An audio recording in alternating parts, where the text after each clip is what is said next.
Hi friends, hope you are all doing well. എല്ലാവർക്കും നമ്മുടെ പുതിയ വീഡിയോയിലേക്ക് സ്വാഗതം.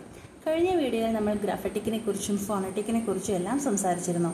ഇന്നത്തെ ഈ വീഡിയോയിൽ നമ്മൾ സംസാരിക്കാൻ പോകുന്നത് ഇംഗ്ലീഷ് ആൽഫബറ്റ്സ് ആയ letter A, B, C, D and E എന്നീ ലെറ്റേഴ്സിനെ കുറിച്ചും അവയുടെ ഫോണിക് സൗണ്ടിനെ കുറിച്ചും എല്ലാം ആണ്. അപ്പോൾ നമുക്ക് വീഡിയോയിലേക്ക് പോയാലോ. ആദ്യം ലെറ്റർ എ എങ്ങനെയാണ് പ്രോപ്പർ മെത്തേഡിൽ എഴുതുന്നതെന്ന് നമുക്ക് നോക്കാം. താഴെ കാണിച്ചിരിക്കുന്ന ചിത്രത്തിലെ ഓർഡർ അനുസരിച്ചാണ് നമ്മൾ capital letter A and small letter A എഴുതേണ്ടത്. അടുത്തത് നമുക്ക് എ എന്ന ലെറ്ററുടെ ഫോണിക് സൗണ്ട് എന്താണെന്ന് നോക്കാം. എ സൗണ്ട്സ് ആ. എ സൗണ്ട്സ് ആ. നമുക്കൊന്നും കൂടി നോക്കിയാലോ. എ സൗണ്ട്സ് ആ. ആ ആ എന്ന് പ്രൊനൗൺസ് ചെയ്യുമ്പോൾ നമ്മുടെ വായ് പിടിക്കേണ്ടുന്ന രീതി താഴെ ചിത്രത്തിൽ കാണിച്ചിരിക്കുന്നു. ഇതുപോലെ പിടിക്കുകയാണെങ്കിൽ നമുക്ക് പ്രോപ്പറായിട്ട് ആ എന്ന് പ്രൊനൗൺസ് ചെയ്യാനായിട്ട് സാധിക്കും. അപ്പം നമുക്ക് കുറച്ച് എ ലെറ്റർ വേർഡിൻ്റെ എക്സാമ്പിൾ നോക്കിയാലോ. A for anchor. A for anchor. A for ant. A for ant. A for arm. A for arm. A for axe. A for axe. അപ്പോൾ അതാണ് ലെറ്റർ എ. അടുത്തത് ലെറ്റർ ബി. ബി എങ്ങനെയാണ് proper മെത്തേഡിൽ എഴുതേണ്ടത് എന്നത് താഴെ ചിത്രത്തിൽ കാണിച്ചിട്ടുണ്ട്. ആ രീതിയിലാണ് ബി പ്രോപ്പറായി എഴുതേണ്ടത്. അടുത്തത് ബിയുടെ ഫോണിക് സൗണ്ടാണ്. ബി സൗണ്ട്സ് ബ. പ് അല്ല, ബി സൗണ്ട്സ് ബ. ബി സൗണ്ട്സ് ബ. നമുക്ക് കുറച്ച് എക്സാമ്പിൾ നോക്കിയാലോ. B for bat. B for bat. B for balloon. B for balloon. B for bed. B for bed.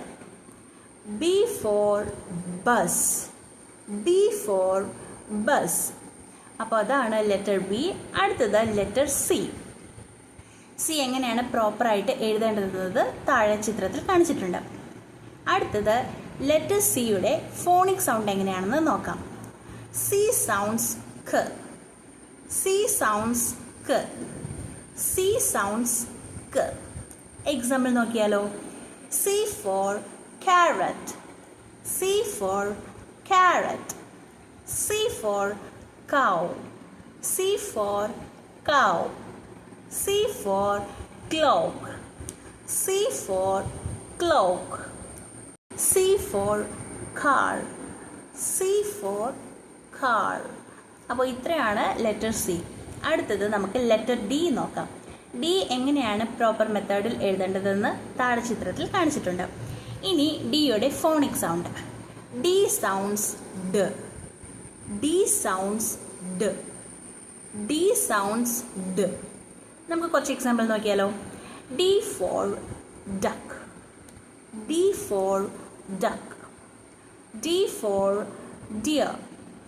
D for deer. D for doctor.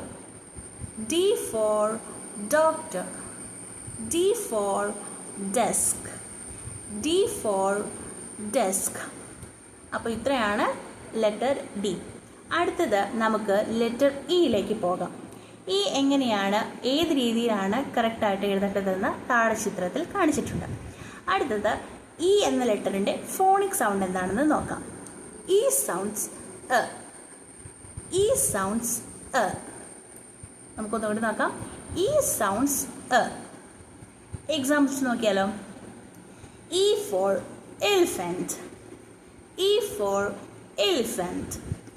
E for egg. E for egg. E for ear.